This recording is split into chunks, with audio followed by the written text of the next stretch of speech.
Hola, ¿qué tal? Buenas tardes. A nombre de GBA Consultoría y Capacitación y de la contadora Ángeles Mandujano, quien es la directora de este programa, les doy la más cordial bienvenida a una emisión más del programa de radio vía Internet, Los Mejores Fiscalistas de México.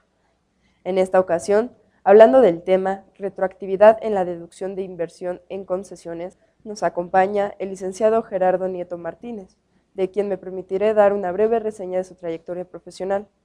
Se recibió como abogado en 1990, con la tesis titulada Inconstitucionalidad de la Ley del Impuesto al Activo de las Empresas. Tiene estudios de posgrado en Derecho Fiscal en la Universidad Panamericana, así como en el extranjero. Es socio de la firma de abogados Basham, Wright y Correa S.C. Desde hace 13 años es catedrático en la Maestría de Derecho Fiscal en la Universidad Panamericana, Campus México y Guadalajara. Es presidente nacional de la Asociación Nacional de Abogados de Empresa y Colegio de Abogados AC. Es miembro de la Comisión Fiscal de la Barra Mexicana, Colegio de Abogados AC. Es miembro de la International Fiscal Association, Grupo México, en donde ha sido reportero de México ante la IFA en diversos congresos mundiales. Ha sido vocero de México ante la American Bar Association y adicionalmente ha sido conferencista en diversos foros a nivel nacional e internacional y ha publicado diversos artículos en revistas especializadas. Y en esta ocasión los dejo en la conducción del programa con el contador público Francisco Cárdenas Guerrero. Muchas gracias. ¿Qué tal, amigos? Muy buenas tardes. Bienvenidos a un programa más de los mejores fiscalistas de México. Y pues en esta tarde tenemos la grata presencia del licenciado Gerardo Nieto. Gerardo, antes que nada, es un honor para nosotros tenerte aquí. Muchas gracias por aceptar la invitación. Al contrario, Francisco, gracias. Es un gusto estar una vez más aquí en su programa. Gracias, Gerardo. Y pues el tema que nos ocupa el día de hoy es precisamente la irretroactividad de las inversiones en concesiones. Este tema que ha causado controversia, que incluso se ha estado dilucidando tal controversia en nuestros tribunales, es lo que nos ocupa en esta tarde. Vamos a platicar en relación a lo que son las concesiones o estas inversiones en concesiones y la problemática derivada de las reformas que hubo en el 2000 y una incorporación de un transitorio para el 2002. Vamos a empezar, Gerardo, si te parece bien, a introducir a nuestros amigos en esta problemática que tenemos con la deducción de las inversiones en concesiones. Si podemos darles un preámbulo hacia dónde vamos y vamos haciendo la charla en relación a ello. ¿Te parece bien? Encantado, Francisco, claro que sí. Muy buenos días.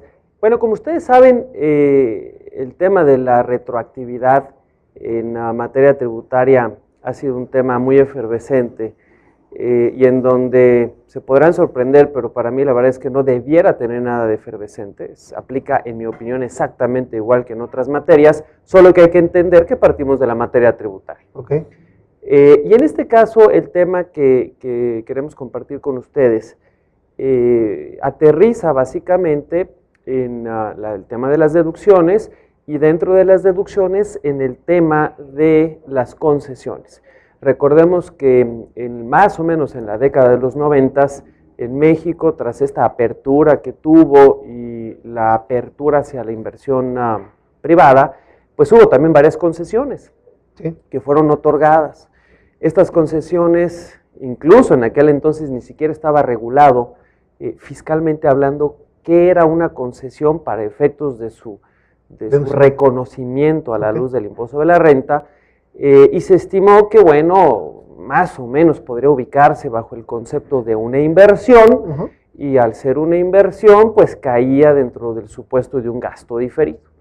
Y entonces, en aquel entonces, pues así se venía aplicando el régimen fiscal en el sentido de que se deducían ese pago que se hacía por haber obtenido la concesión conforme al concepto de gasto diferido que contemplaba la ley del impuesto sobre la renta, ¿no? Okay. Y lo interesante aquí es, a través del paso de los años, pues evidentemente hay un interés muy especial por parte de las autoridades de regular este tema, porque aun cuando estaba regulado no lo estaba en forma específica, estaba en forma muy genérica y se decidió que ese era el cauce que debieran tener este tipo de pagos por concesiones, pero no estaban totalmente convencidos y entonces viene una regulación específica y entonces el punto efervescente, interesante es a partir de cuándo debemos aplicar estas nuevas reglas en caso de que hayamos tenido esa concesión antes de su entrada en vigor.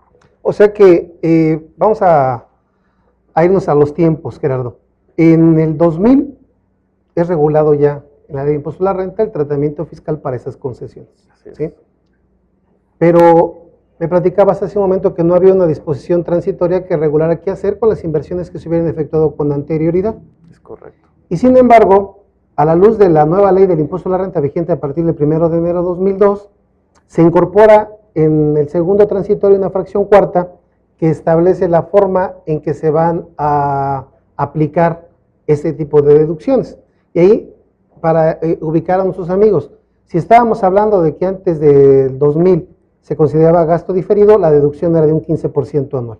Y si hablamos a la luz de del transitorio, nos remite ya a la nueva ley, no a la ley anterior. Es correcto. Luego entonces, si tengo una concesión de 20 años, voy a tardar 10 años, ¿no? Así es. O el tiempo que dure la concesión, dependerá del tiempo que dure la concesión, ¿no? Exactamente. En ese caso.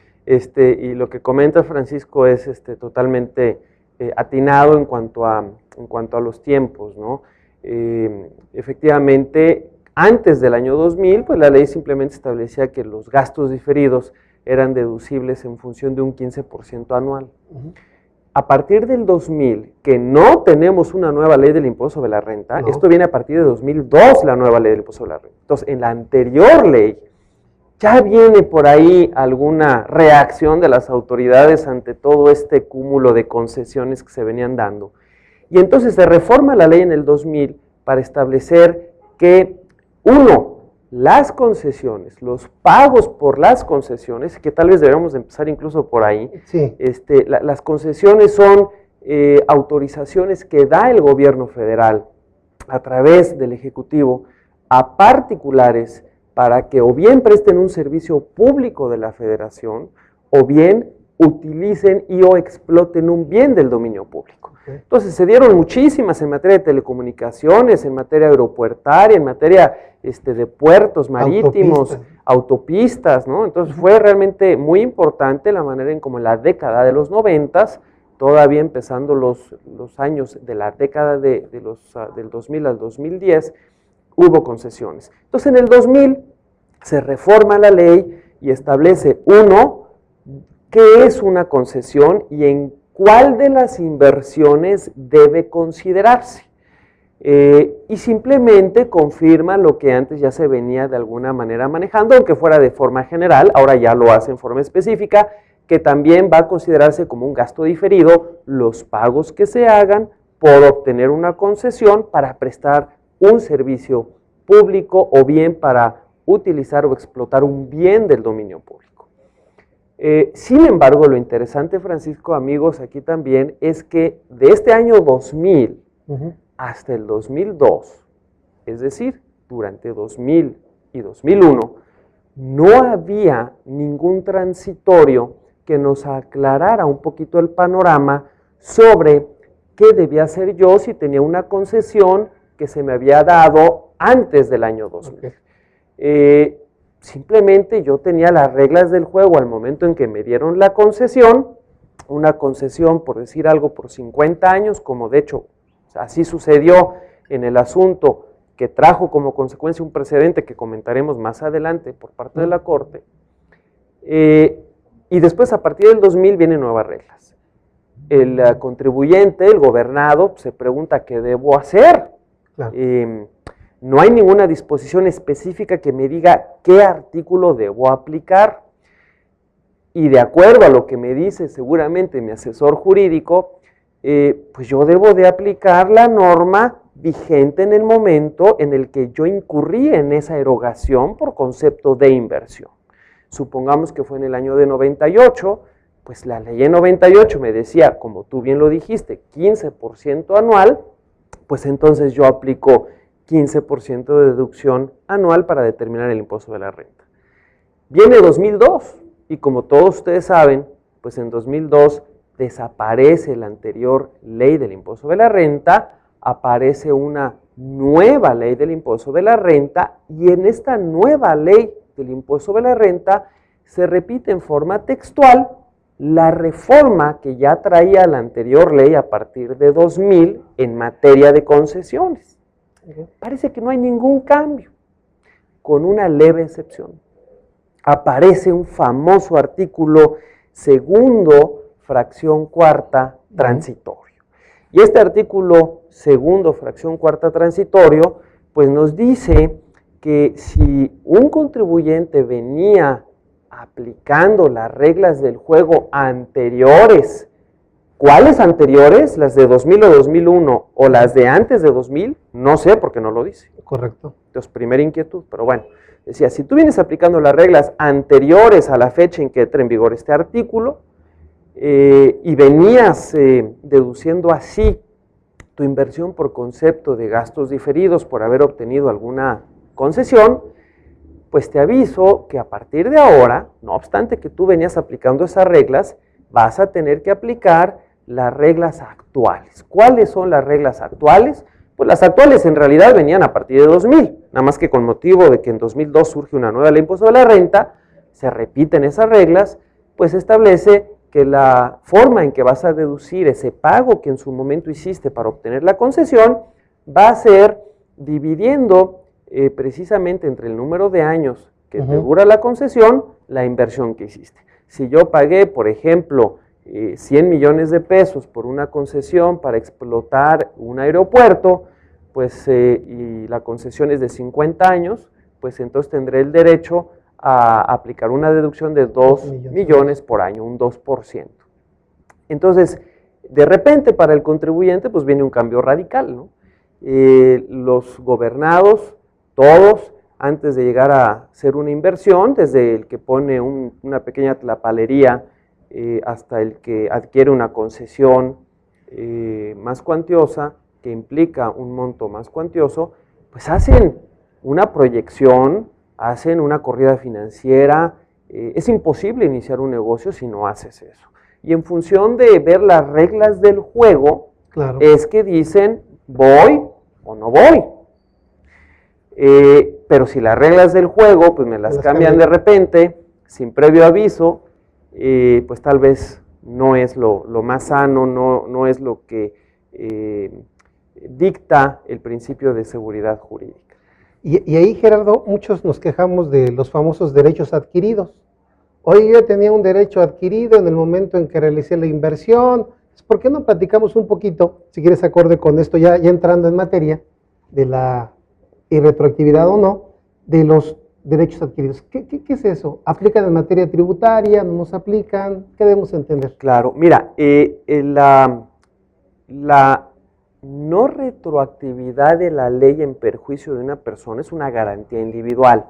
El segundo párrafo del artículo 14 constitucional, que es una garantía individual, el 14, establece varias, dice que no se puede aplicar una ley en forma retroactiva en perjuicio de persona alguna. Esto se ha traducido en el sentido de que si yo ya tengo un derecho que una norma jurídica me ha otorgado, pues ese derecho que está en mi patrimonio jurídico no me lo pueden desconocer ni me lo pueden cambiar. Y esto en un principio pues suena muy claro, ¿no? Pero cuando entramos a cuestiones que tienen que ver o se desahogan en forma continua a través del tiempo, y durante ese tiempo viene una modificación a la regla, entonces la cosa tal vez ya no está tan clara. Entonces ahí decimos, bueno, ¿me aplica la nueva regla, aunque me perjudica, o no me aplica, y debo seguir aplicando la anterior? En materia fiscal se ha dicho mucho de que los derechos adquiridos no son aplicables o no deben de observarse.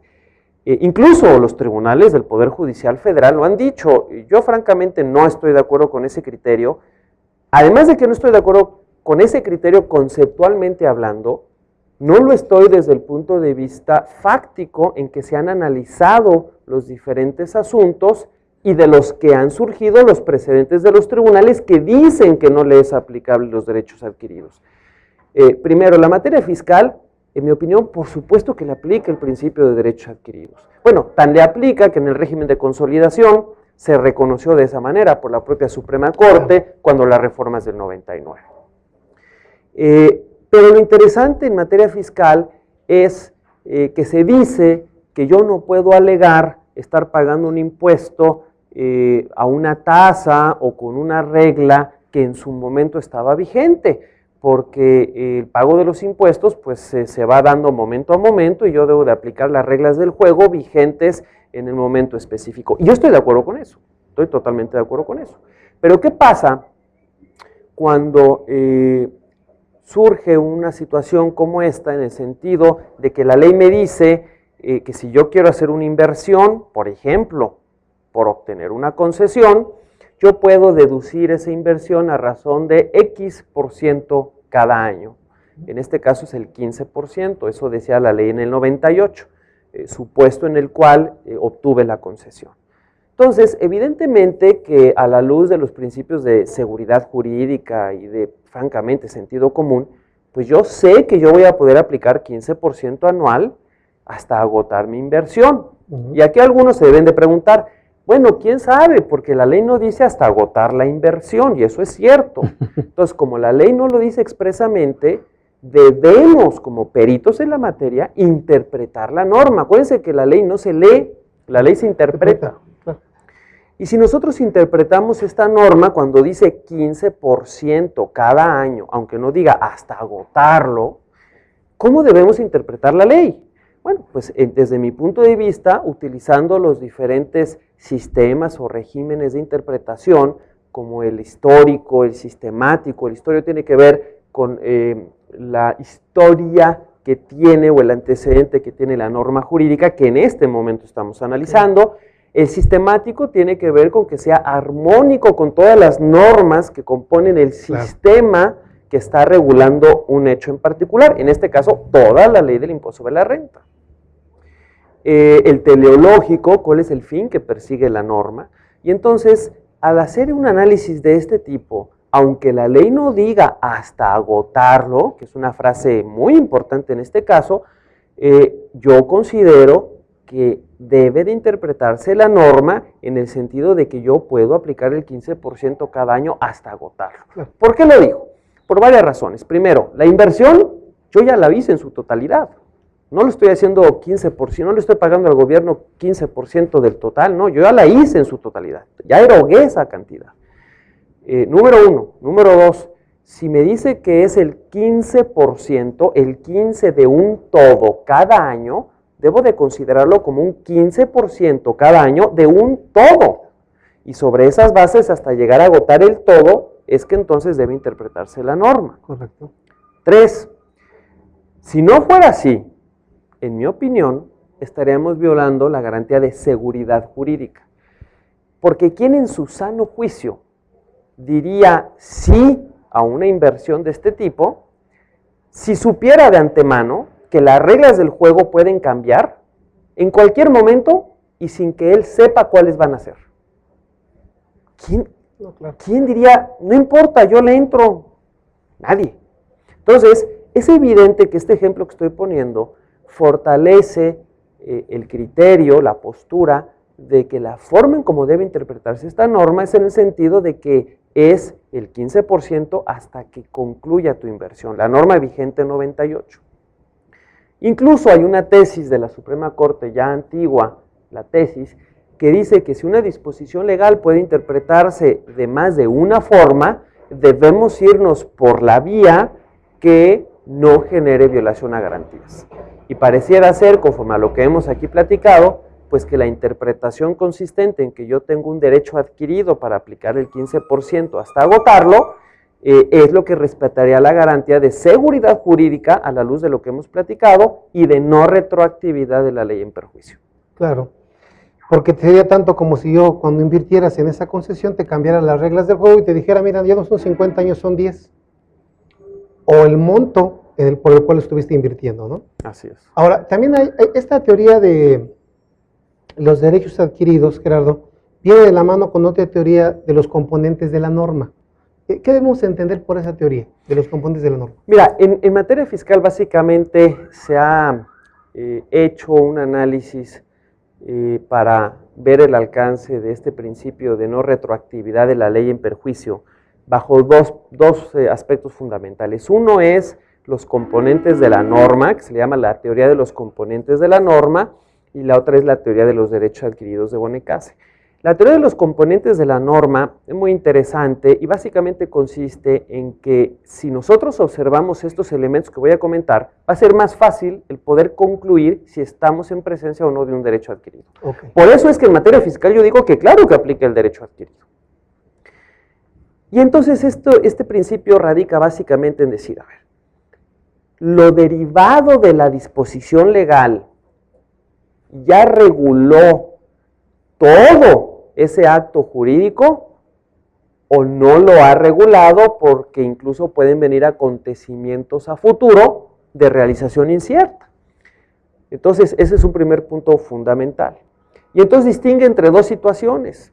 Okay. Yo puedo ahorita pagar un impuesto sobre la renta a la tasa del 25% y el año que entra a lo mejor la tasa sube al 30% y yo no puedo alegar que debo de pagar siempre al 25%. ¿Por qué? Pues porque la ley del impuesto sobre la renta dice que el impuesto se hacen pagos mensuales si yo fuera una persona moral y al final del ejercicio efectúo mi pago del ejercicio, claro. Considerando los pagos provisionales que ya hice y las deducciones. Y ahí concluye mi obligación cíclica anual conforme a la ley del impuesto sobre la renta. Si se reforma la ley y en el nuevo ejercicio o en un nuevo periodo, no tiene necesariamente que ser un ejercicio, pero en un nuevo periodo viene una nueva ley del impuesto sobre la renta que me establece una tasa diferente, pues claro que a esa tasa es la que voy a tener que aplicar a mis nuevos ingresos que obtenga. Pero ojo, esos nuevos ingresos que estoy obteniendo es un hecho de realización incierta. Yo no sabía que iba a obtener nuevos ingresos. Los estoy obteniendo, a ver, ¿cuál es la ley? Ah, mira, la ley ya dice el 30%, entonces me aplica. Y ahí no estamos hablando de una violación a un principio de no retroactividad de la ley. Es un hecho novedoso de realización incierta a la cual le tengo que aplicar la norma vigente en el momento. Pero cosa diferente sucede cuando la norma me dice que yo voy a aplicar para efectos de determinar mi impuesto sobre la renta una deducción de una inversión a razón de un porcentaje anual. Entonces, ahí lo interesante es interpretar la norma y como ya lo dije, creo que la forma correcta de interpretarla en este caso es en el sentido de que yo ya tengo ese derecho en mi patrimonio, en lo absoluto. Ahora, si bien es cierto que todavía no lo he traducido en el mundo real, porque necesito que pase el tiempo para que ese derecho yo lo pueda ir desahogando poco a poco, eso significa que una nueva disposición no me puede afectar ese derecho que ya entró a mi patrimonio. Y lo único que ocurre es que tiene que dejar pasar un poco de tiempo o unos pocos años hasta que se agote en el mundo fáctico, en el mundo material, allá afuera, ese derecho que yo ya tengo al 100% en mi patrimonio. Casos como este es en el que yo considero que sí estamos en presencia de un derecho adquirido, porque así lo establece la norma, así debe de interpretarse y por ende, ¿es válido que se modifique la ley con reglas nuevas? Pues sí, sí es válido. El punto medular es a partir de cuándo voy a aplicar estas reglas. Desde mi punto de vista deben de aplicarse a partir de que yo obtengo una nueva concesión, incurro en una erogación por concepto de una inversión en gasto diferido y de acuerdo, la ley vigente me dice que esa razón de dividir el número de años de la concesión entre el pago que yo hice, pues ni hablar, eso me va a aplicar a partir de ahorita. Pero si yo ya venía aplicando un 15% anual, ese derecho es un derecho adquirido al 100% y lo único que tiene que hacer el legislador y la autoridad en su caso es respetar la forma en que voy ejecutando en el mundo material ese derecho que al 100% ya tengo. Bastante claro. Yo aquí quisiera acotar algo, a ver si estás de acuerdo, Gerardo. Las inversiones no las hacemos deducibles en un ejercicio, vamos en el tiempo. ¿Qué hubiera pasado si esa inversión, por cualquier causa, no hubiese sido aplicada a un 15%, sino que hubiese sido realmente un gasto. Si hubiese sido un gasto, hubiese sido deducible en ese mismo ejercicio y no te podrían cambiar ninguna regla hacia adelante. Claro. Es exactamente lo mismo, nada más que no lo haces en un ejercicio por tratarse de un concepto especial que es una inversión que se prolonga en el tiempo. Así es. Pero si fuera un gasto, a todos nos hubiera quedado claro que era deducible. Claro. El ejemplo que pones es buenísimo, porque si fuera un gasto, estrictamente hablando, yo lo puedo deducir en el momento en que incurrí en el gasto, en ese ejercicio, ¿no? Y sería tanto como que me dijeran, oye, espérame, ya cambiamos las reglas del juego a partir del año siguiente, entonces, ¿sabes qué? Vamos a regresar y esa deducción que hiciste, pues no, ya no va a ser así, porque ya no se puede deducir al 100, supongamos, sino al 80. Ándale. Entonces yo diría, no, espérame, ese es un derecho adquirido y lo único que ocurrió fue que se consumó instantáneamente en un ejercicio. Pero el derecho yo ya lo tenía adquirido y hasta ya se consumó en el mundo fáctico. Aquí la primera parte es igualita, ¿eh? Yo ya tengo el derecho adquirido al 100%, yo ya sé qué va a pasar. Sí. No depende de una realización a futuro incierta. Ya todos los elementos de la situación están dados y bajo esos elementos aplicados por una norma vigente en ese momento, ya me está regulando todo. Nada más hay que permitir que pase el tiempo para que yo pueda en el mundo fáctico desahogar poco a poco ese derecho que, insisto, al 100% ya lo tengo yo. Y entonces, considerado así, pues evidentemente que lo que comentamos al principio, la aparición de este artículo segundo, fracción cuarta transitoria, pues francamente es preocupante, porque si refrescamos un poquito la memoria, y en los 90 hubo algunas concesiones, y en el ejemplo que estamos poniendo para ilustrarnos todos, si en el 98 yo adquirí una concesión, hice un pago por ella, pues entonces la regla vigente en ese momento me decía 15% cada año, pues yo debería estar aplicando ese 15%. En el año 2000 se reforma la ley del impuesto sobre la renta, la viejita, se reforma y establece la nueva regla para la deducción de ese tipo de inversiones y me dice, oye, no, ahora divide los años entre la inversión y lo que te dé lo traduces en porcentaje y ese es el monto que vas a poder deducir cada año. No había ningún transitorio en ese momento que me dijera que tengo que aplicar esa nueva regla incluso a los derechos adquiridos con anterioridad. ¿Qué se hacía? Hasta donde yo sé, todo el mundo estuvo aplicando la regla vigente en su momento, cuando yo incurrí en la erogación por concepto de inversión y yo venía aplicando el 15%. Curioso este primer tema, ¿no? Porque yo me pregunto, ¿por qué aplicábamos la regla anterior si ya teníamos una nueva regla en la ley sustantiva, en el cuerpo normal de la ley? Pues desde mi punto de vista, sí era porque todos pensamos que en aras de un respeto correcto y debido al principio de no retroactividad, es un derecho totalmente adquirido. Yo aplico esa norma hasta que agote. Pero abusado, porque si adquieres otra concesión a partir de 2000 o en 2000 y haces un pago, ahí sí tienes que ver la ley vigente en ese momento. Y si te dice que dividas el número de años entre el monto de la inversión y eso traducido en porcentajes lo que vas a poder deducir, pues aplicas la nueva ley. Claro. Pero ahí sí es aplicable a nuevos hechos, ¿no?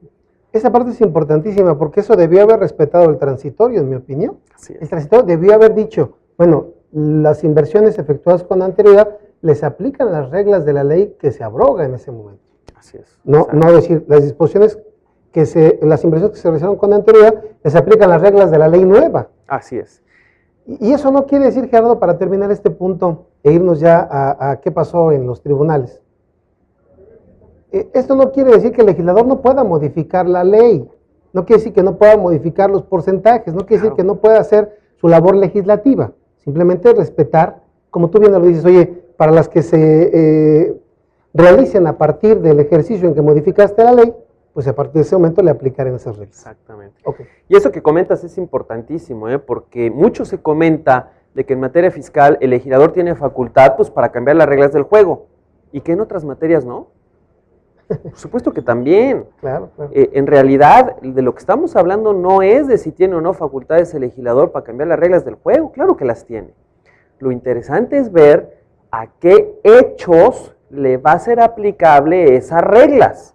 Entonces, los hechos ya consumados que durante la vigencia de una norma se le aplicó esa regla y que solo está pendiente el paso del simple tiempo para que se agote todo eso, es lo que se tiene que respetar. Y aquí tal vez a mí me gustaría compartirles la idea de que en la medida en que conozcamos todos los elementos de la situación que se está regulando, porque ya se consumó, en esa medida estamos en presencia de un derecho que debe ser respetado y es un derecho adquirido.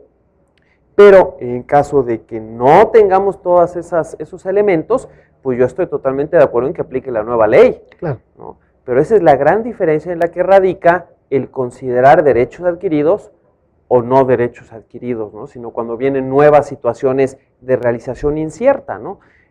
Por ejemplo, en materia de impuesto al activo ya derogado, pero era muy claro que si yo adquiría un nuevo activo, pues me aplicaba la ley vigente en el momento en que adquiría ese activo, fuera la tasa, fuera la posibilidad o no de, por ejemplo, deducir las deudas con el sistema financiero, en fin. Pero si yo ya tenía ciertos activos y esos activos tenían cierto régimen fiscal hasta agotar su alcance, eso no puede ser modificado, ¿no? Por una ley posterior. De hacerlo, como en mi opinión sucede en el caso, pues estamos en principio de una clara violación a la garantía constitucional de no aplicación retroactiva en perjuicio de las personas. Muy bien. Y esto se fue a dilucidar en tribunales, Jesús. ¿Y cómo quedó? Fíjate que además, hasta donde sea, hay varios casos en donde la autoridad fiscal ha practicado auditorías a contribuyentes que han sido receptores de concesiones, y en todos los casos la autoridad fiscal, a partir de precisamente estos ejercicios, 2002 por ahí, que es de hecho los ejercicios que quiero imaginar ha podido auditar, porque en la gran mayoría de los casos ya habrán caducado sus facultades para determinar en cantidad líquida ese tipo de obligaciones. Sí. Entonces lo que dicen es, oye, tú no tienes por qué estar aplicando el 15% que te daba la ley cuando estaba en vigor en el 98, que fue cuando tú recibiste la concesión y pagaste por ella, porque la nueva ley dice que tienes que aplicar, por decir algo, si me dura 50 años la concesión, pues un 2% cada año. Okay. Y no solo eso, hay un transitorio que claramente señala que aunque tú hayas venido deduciendo esa inversión a razón de un 15% anual, pues ahora tienes que aplicar el porcentaje del 2, en nuestro ejemplo, sobre el monto pendiente de deducir. Esto originó desde luego el rechazo de deducciones de forma muy importante y muy cuantiosa. En algunos casos trajo como consecuencia aumentar la base del impuesto y por ende una liquidación por concepto de impuesto sobre la renta con sus accesorios. En otros casos trajo como consecuencia disminuir la pérdida fiscal que tenía la sociedad en ese momento, pero en ambos casos desde luego representa una grave afectación en la esfera jurídica patrimonial del contribuyente. Entonces el contribuyente, en contra de esta resolución de la autoridad, pues se presenta una demanda de nulidad, y lo han estado haciendo así varios, y el Tribunal Fiscal, en el caso que originó la tesis que ahorita vamos a platicar, pues lamentablemente resolvió que era válida la resolución del fisco al estimar que como se trata de deducciones, pues que el fisco, la autoridad legislativa tiene la facultad de ir modificando la ley y que en materia fiscal, fíjate esa cortina de humo, en materia fiscal no es aplicable el principio de derechos adquiridos, lo cual es totalmente equivocado. Y por ende, pues debes de aplicar la nueva norma a partir de ahorita. Otro por ahí silogismo y juego de palabras, te dice máxime que la nueva ley se te está aplicando a partir de ahorita para adelante, no te está afectando los 15% que ya aplicaste en años anteriores, no, pues nada más faltaba. Gracias. Nada más faltaba, sino que a partir de ahorita para adelante, ya ves cómo no es retroactivo, cuando ahí no está el problema, señores, el problema no está ahí. Esta sentencia dictada así por el Tribunal Fiscal, pues evidentemente que fue impugnada por el contribuyente a través de un amparo directo. Este amparo directo llega a un tribunal colegiado que ya forma parte del Poder Judicial de la Federación. Recordemos que el Tribunal Fiscal no forma parte del Poder Judicial Federal, es un tribunal jurisdiccional indirectamente que forma parte del Poder Ejecutivo. Aquí ya no trasladamos al Poder Judicial y el tribunal colegiado sostuvo un criterio muy similar. Entonces, como en este caso tenemos un transitorio que aparentemente señala en forma clara que aunque yo ya viniera aplicando las reglas anteriores, pues que no le importa, que ahora tenemos que aplicar estas nuevas reglas, se agota muy rápido, o se agotó en esos casos, el tema de legalidad, es decir, los argumentos por los cuales se sostenían, porque se sostuvieron, que este transitorio no tenía ese alcance ni ese objetivo. Pero como está redactado en forma poco clara, pues la verdad es que también da pie para decir, no, lo que te está diciendo es que ya no apliques el 15% y ahora apliques el 2%, aunque tú ya venías aplicando el 15% y tú ya hiciste la erogación antes. Entonces, ante esta situación, el tema ahora se traduce en si ese artículo transitorio es inconstitucional o no. Fijémonos cómo ahora ya no se trata solamente de si el actuar del fisco es inconstitucional, sino de si la norma jurídica en la que se apoyó el fisco para actuar en consecuencia es o no violatoria de garantías, ¿no? Y cuando hablamos de esto, de si una ley o un reglamento es inconstitucional o no, ya es cuando hablamos de un tema de constitucionalidad y no de legalidad. Y en este argumento el tribunal colegiado pues resolvió algo similar, ¿no? Es decir, que no es inconstitucional el transitorio porque, número uno, el legislador pues tiene facultad de modificar la ley en cualquier momento, argumento muy pobre y que nada justifica la negativa del amparo. Dos, que en materia fiscal no existen derechos adquiridos, argumento en mi opinión también totalmente inaceptable y que no justifica la negativa del amparo. Y tres, que además no te está perjudicando lo que ya hiciste, sino que es de ahora en adelante, que para mí es solo un juego de palabras irresponsable y que no justifique en ningún momento la auténtica violación a garantías individuales. El colegiado dicta esta sentencia negando el amparo y entonces el contribuyente intenta una última instancia, que no en todos los casos opera en casos como este donde estamos en presencia de una disposición legal cuya constitucionalidad sigue estando ahí en tela de juicio y sigue siendo un tema discutible en la sentencia. Y entonces se presenta un recurso de revisión en contra de esta sentencia del colegiado y el asunto sube a la Suprema Corte de Justicia. Entonces hasta aquí, pues teníamos como pocas posibilidades todavía de seguir, pero faltaba la última palabra, Gerardo. Yo creo que aquí también es importante que tomemos en consideración lo que tú nos has ilustrado, acerca de las diferentes etapas por las que se llevó todas las instancias en las que pasó todo este asunto y los precedentes que de alguna manera tenemos relacionados con los mismos. ¿Por qué? Porque de acuerdo a esos precedentes me imagino que está resolviendo la Corte. Pero no me adelanto, quisiera preguntarte entonces qué pasó ya en la Corte y ahorita te comento esa parte de los precedentes. Claro, mira, la Corte finalmente, y no hace mucho, hace relativamente poco, hace unos meses apenas, resolvió, no les voy a decir qué resolvió, sino hasta después de platicarlo para que les quede el gusanito a nuestros queridos amigos, pero apenas hace escasos 2-3 meses, la segunda sala de la Corte, haciendo también o apoyándose en una tesis previa que hablaba sobre el tema de intereses, hace un análisis acerca de lo que es el principio de no retroactividad de la ley o de derechos adquiridos en materia fiscal. Curiosamente la Corte empieza diciendo, y la tesis, y esto es bien importante, que lamentablemente la tesis que vamos a compartir en un rato más de esta segunda sala no refleja todo lo que se señaló en la ejecutoria.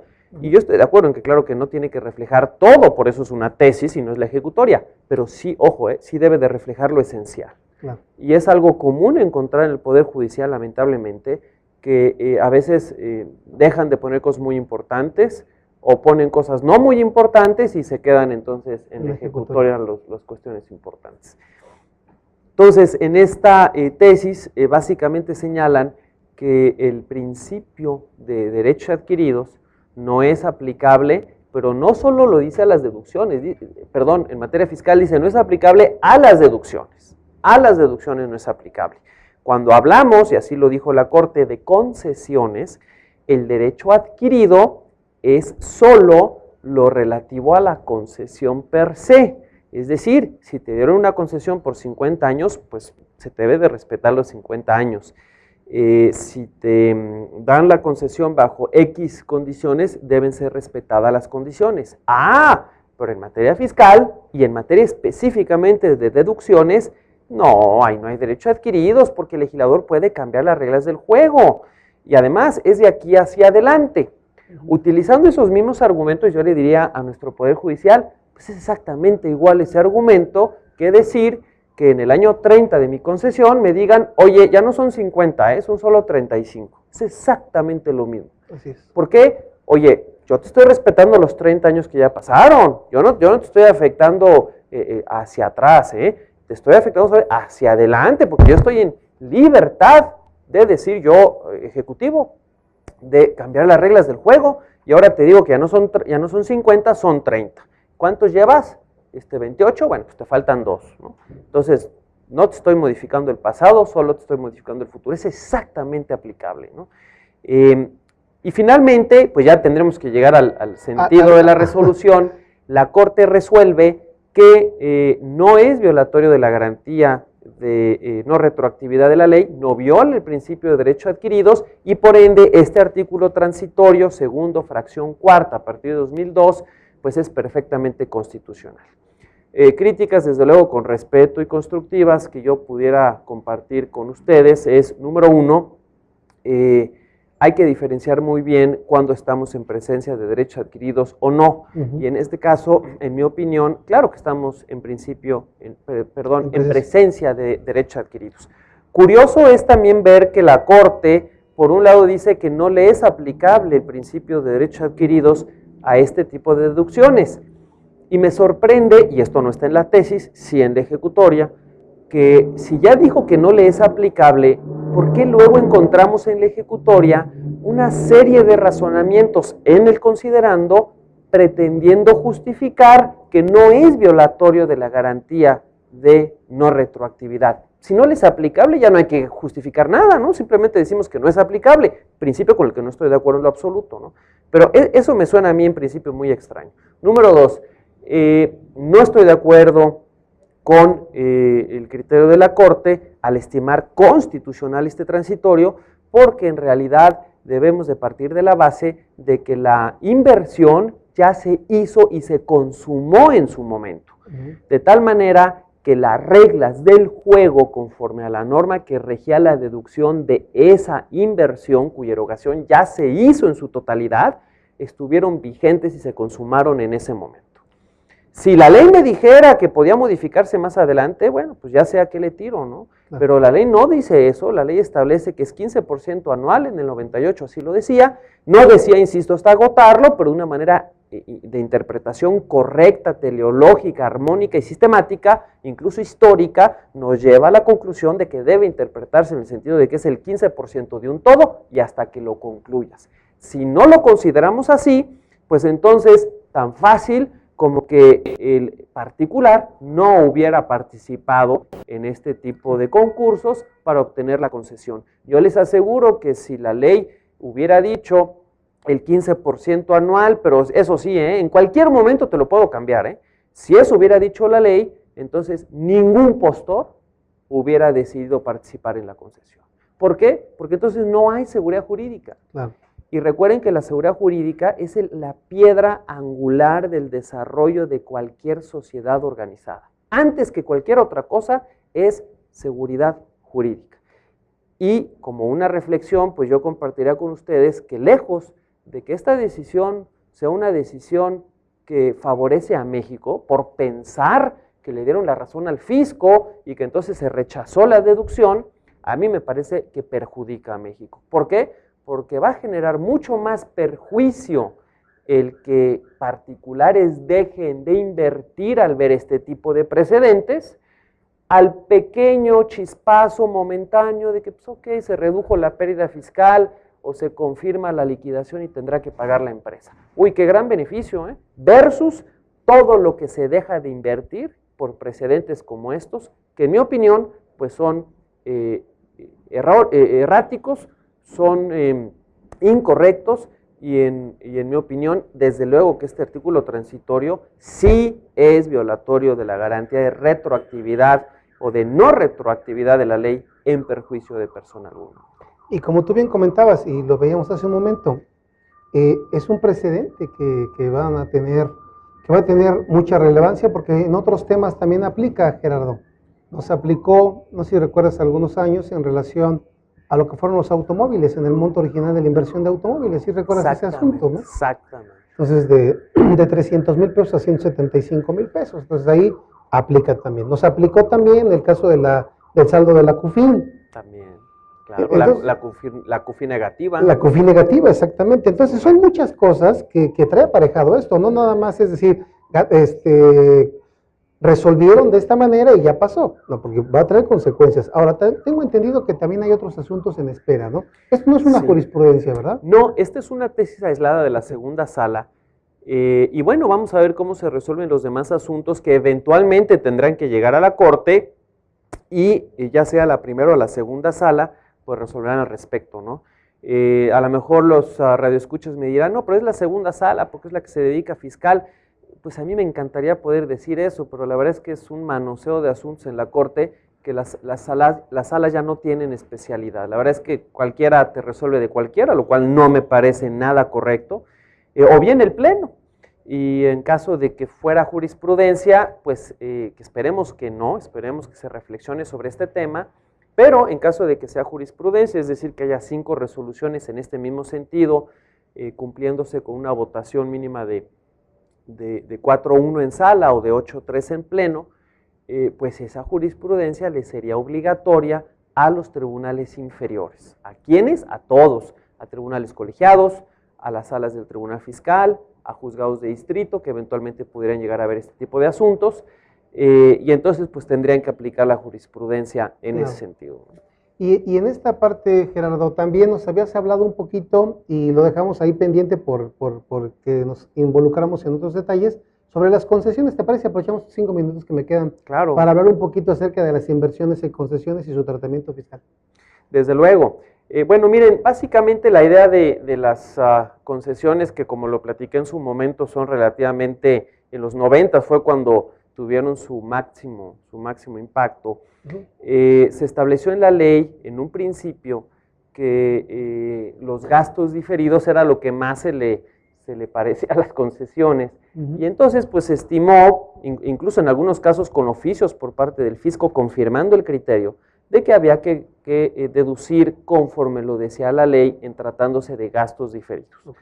Se dieron cuenta de que pues había que regular en forma específica este esquema novedoso, y que estaba empezando a representar un esquema muy importante en la tributación, y entonces decidieron modificar la ley a partir del 2000, luego en el 2002, con la nueva ley del impuesto sobre la renta, se repite este mismo tratamiento con la adición del transitorio que ha sido esencia de todos estos comentarios, lo cual no está mal, insisto, lo que tú platicabas, está bien que lo regulen y que cambien la ley y que estimen que es mejor de esta otra forma, es perfectamente válido.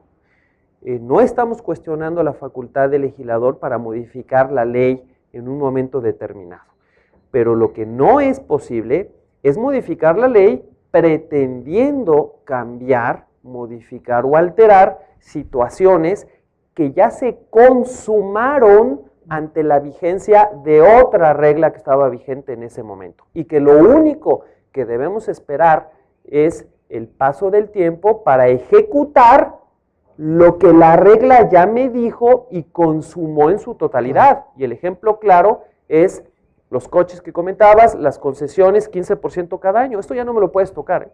Si quieres modificar la ley, está bien, adelante. Y si yo le entro a una nueva concesión a partir de 2000 o de 2002, pues ok, ya sé que la regla es el 2% si es que mi concesión es de 50 años. A todo dar, eso no hay problema. Pero no me afectes un derecho adquirido que ya lo adquirí bajo la vigencia de una norma y que lo único que tenemos que respetar es que pase el tiempo simplemente para que sus consecuencias, no el derecho sustantivo, ese ya lo tengo en mi patrimonio, sus simples consecuencias fácticas se vayan materializando en una declaración en la que yo aplique el 15%.